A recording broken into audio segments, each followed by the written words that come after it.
What's up, guys? I'm Davis from the Warp Zone. Internet's own. Yes. And I'm here with Alex, who you all know. So yeah, apparently a couple weeks back, he got sent to the Metal Gear Solid, preview event. Yes, it was the preview event for Phantom Pain. Yeah. It's awesome. And so they asked if I would just come in and talk to him about it, interview it. Guys, I'm not a journalist, so I've got like 5 things written and like a horn that I just drew because I was bored. It says on plot, there. Objectives, licensed, hater, and base building. That's Hater, David Hater. Yeah. Not like haters. haters be hating. Let's just tell everybody about like the event, what it was, all the details. We went out. There was a bunch of us there. We went to like the Konami building over in Playa, like over by like the YouTube space. How long was it? It was 2 days. Okay, and how long were the sessions each Like time? morning to night. Okay, just like really. It was like really like solid. I ate, and then I just played, and then it was like, oh, it's lunch, and then we'd like go outside and eat. Come up for air. I'd have a sandwich and some chips, go back in, play, and then it's time to go home. Maybe like 16 to 20 hours. Okay, like enough to form some pretty solid opinions. I saw a lot of the game. Okay, I think the biggest question that anyone has that I like have about a franchise of this size is like, just first of all, is it good? Just like without saying anything about it, just off the bat, like people that are worried about it. Yes, and I will quantify this or boost it with the fact that I've played every Metal Gear.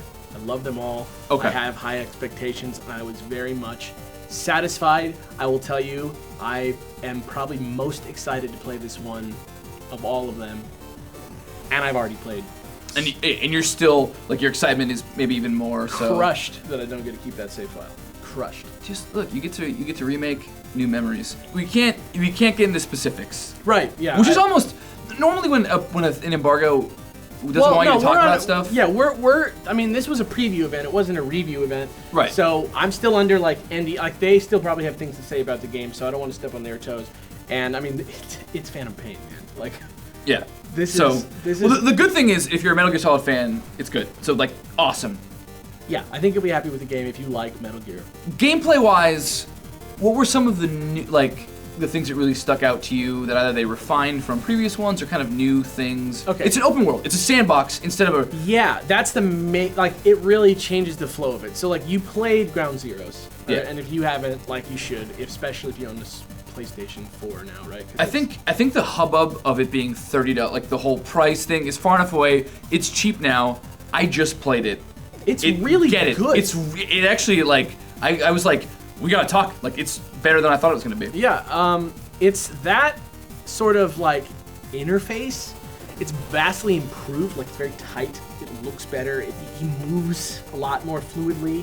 Like, it just is that, but it just feels like it's been like just more polished. Yeah, and like it doesn't really sink in when you're playing Ground Zeroes, because Ground Zeroes is like, you know, you're pretty much on like that Guantanamo one base. Bay, yeah, type island. If it isn't actually Guantanamo Bay, but it might be. The map in Phantom Pain, it's like truly a sandbox, and there's places to go, and there's like things to do. It's more like Assassin's Creed, or GTA, but like or what's that Ubisoft Far Cry? Yeah. It's a lot like Far Cry in terms of like the loop that you do. Like, it's like objectives, you decide how to do it, and you really have to decide how to do it. Like, in Ground Zeroes, it feels more like you're like trying to find the best speed run.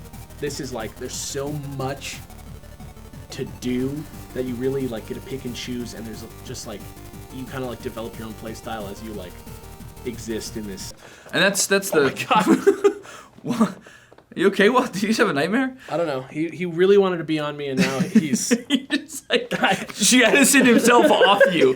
The Metal Gear series is like, it's not linear, as in like it's a hallway and you like go down it. There's still like a little bit of like choice, and like, you know, the fact that you can go stealth, or you can go loud, or you can like do whatever you do.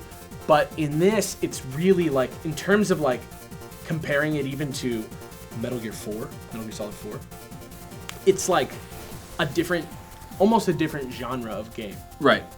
Yeah. Like, the stealth is still there, but like, you know, the binoculars thing is like a big. It's like a much different mechanic in a world that is like very large. In previous ones, you could see the enemy's vision cone, and there was like a radar in the corner that shows you Like that. they were designing it much more clearly. Like this is the way that you sneak through this area.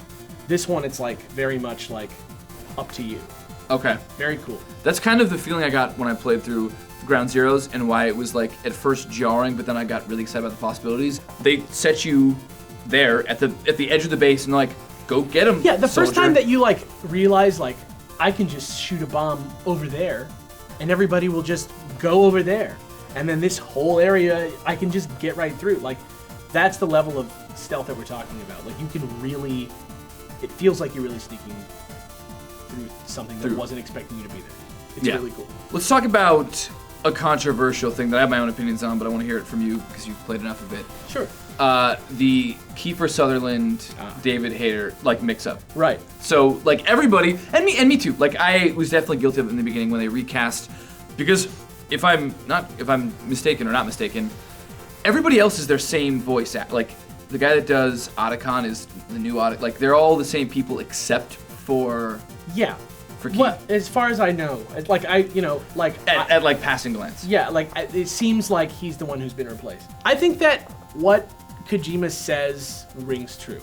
I don't think that he's like got an ulterior motive. I don't think he was like unhappy with. What did he? I don't know Originally, what he said was something along the lines of like, I'm trying to make this like a serious cinematic experience. And so he wanted to bring in an actor whose voice is much more realistic sounding. Like David Hayter, like that voice and that snake is like very much like right in the core of my being. Like I play Metal Gear, like I don't go a month without playing some type of Metal Gear. Yeah. So I really love David Hayter and I think he's great, but it doesn't sound like any human who ever existed. Right, no, and that's having gone back and playing some of the other, I also feel like it's gotten more caricature-y over time. Right. But I will say this, in terms of like how the game is paced, you don't really hear him talk nearly as much. And I think Kojima said something along these lines as well, but it's like, he really doesn't have that many lines. No, you don't do a lot of like, here's a cutscene where it's just two people talking for 20 minutes.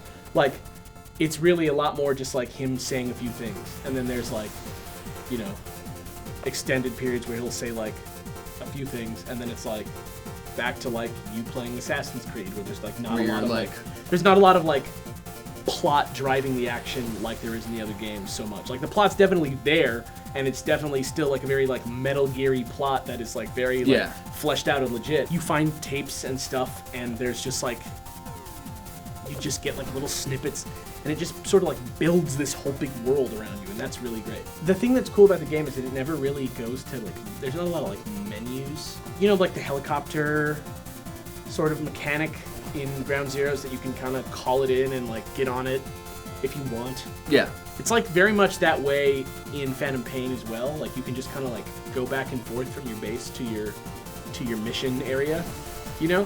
And so there's like this that vibe of him just kind of like sitting there waiting, sitting in the chopper. That's just like kind of like a time for you to like organize your stuff, get your gear ready, like. So is it like it's like fast traveling, but it's not instant? It's like it'll get you there faster. It's not quite like the game has totally stopped, because you can just like get back out of the helicopter or whatever. But it's like, it's just like the way they do it, it just doesn't feel normal like a regular video game, and it kind of just gives you like this, you feel like you're like getting a break, and so you're like, maybe I'll listen to a few cassettes. Oh, it's like like your character has his quiet moment. Yeah, it's like, it's not so much like, oh, let me quit to the main menu and like go to the like extras thing. It's just like, while I'm chilling in the chopper for a minute, I'll just pop on this like tape and listen to this like interview or whatever. Oh man, Mother Base, dude. So how is it similar or dissimilar to like Peace Walker or previous games? In like concept, it is exactly the same. You're Pokemoning people? Yeah, you're Pokemoning people. You like allocate them based on their skills to like boost the skills of your base as a whole. You use them to like develop stuff like, you know, weapons and tech, or like you can like send them on their own like missions to do stuff, kind of like Assassin's Creed or something. Yeah. And you know, depending on what you do, like your base kind of grows in different ways. But now you can like build it out, and then you can just get out and be in it. and you're there. Oh, it's not just like a blueprint in a menu? You're there. It's there. And, like, all the guys and all the stuff that you, like, fulcrum out, because it's not just people now. Like you've seen, like, I think in one of the, like, gameplay demos, they, like, grab a sheep and they grab, like... Yeah, you can grab livestock. You can grab stuff and it goes back to your base and it's there. And all the guys that you get are there and you can, like, screw with them and, like, grab them and, like, throw them down and they're like, thanks, boss. And they, like... I deserve that. And it's like, they get better at fighting and stuff like that. Is there anything else that you want to touch on? Yeah, I just want to stress that, like, everyone who might be worried about this game for whatever reason is if maybe something outside of, you know, the franchise's control might make you worried about this game in some way. I don't think that you need to worry about that. Like, I think that the game speaks for itself.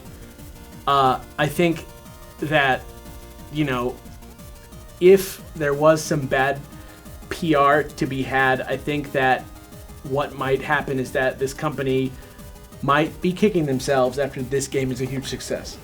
After it's like their magnum opus. And it is so cool and so exciting and so refreshing, and it's pretty, and like there's a desert, you know, like it's not a thing we've really seen before in the series, and like the way the game works is totally different, and it looks amazing, and it's just like exciting. And it makes me feel like I don't work for video games anymore, and that I'm just like, I want to play it. Yeah, you're like, it's what you get to do, but it's what you want to do as well. It's gonna be good, you guys. If you haven't played Metal Gear Solid before, play this one. Play Ground Zeroes and then play this one, or just play this one. You can jump right in. You will like this. Yeah. Yeah. If you want to get caught up on the story, play Ground Zeroes.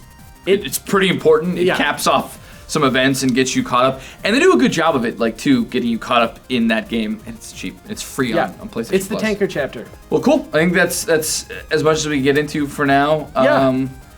Thanks for having me out. Thanks for talking about the game. Yeah, absolutely.